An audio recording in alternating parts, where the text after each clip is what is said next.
Gözəlliyi qurban tələb edir deyirlər. Son illər daha bir trend yayılıb göz rənginin cərrahi yolla dəyişdirmə prosesi. Müxtəlif rəngli gözlərə sahib olmaq istəyi bəzən tibbi müdaxiləyə qədər gedib çıxır. Bəs bu əməliyyatlar nə qədər təhlükəsizdir? Prosedur əsasən 3 üsulla həyata keçirilir.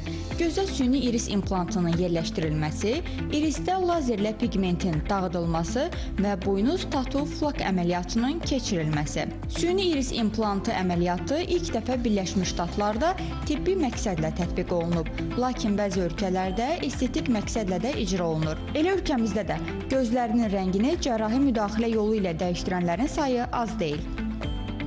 Mən sevirdim ki, gözlərim rəngli olsun. Ona görə də uzun müddət bu əməliyyat barəsində araşdırmalar eləmişəm və görmüşəm ki, 20 ildir artıq bu əməliyyat icra olunur və günü-gündən də təkmilləşir. Hər kəsi maraqlandıran sual isə bu əməliyyatların gözlərə, xüsusilə görmə qabiliyyətinə zərərlərinin olub-olmamasıdır. Göz rənginin dəyişdirilməsi əməliyyatı sadə bir prosedur deyil, cərrahi işləmdir. Iris implant dediyimiz güzeyli qişanın üzərinə qoyulan implant rəngli təbəqə olaraq gözün rənginin tam dəyişdirilmək mümkündür.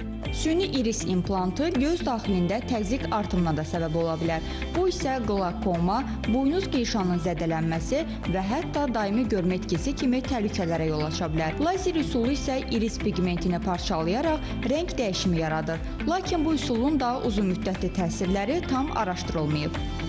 Göz insan orqanizmində ən həssas orqanlardan biridir. Aparılan müdaxilələr bəzən geri dönüş olmayan nəticələr yarada bilər. Daha dəqiq desək, estetik görünüş naminə əldə edilən əməliyyatlar görmə qabiliyyətini məhdudlaşdıra bilər. Güzeyli qişaya aparılan lazer prosedurları orada döymə edərək pigmentin azalmasına, bununla da dolayı yolla gözümüzün rənginin açılmasına səbəb olur və adətən 1 ay, 2 ay zaman alır.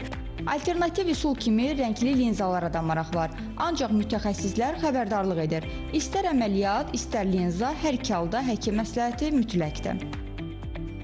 Alternativ üsul olaraq göz rəngini dəyişmək istəyən, fərqli göz rəngi ilə görünmək istəyən insanlar kontakt linzalardan istifadə edə bilərlər.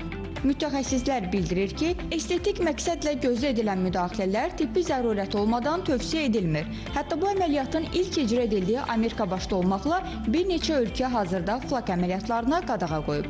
Jalə Gözəlova, Emin Tağıyev, Teli Səhər.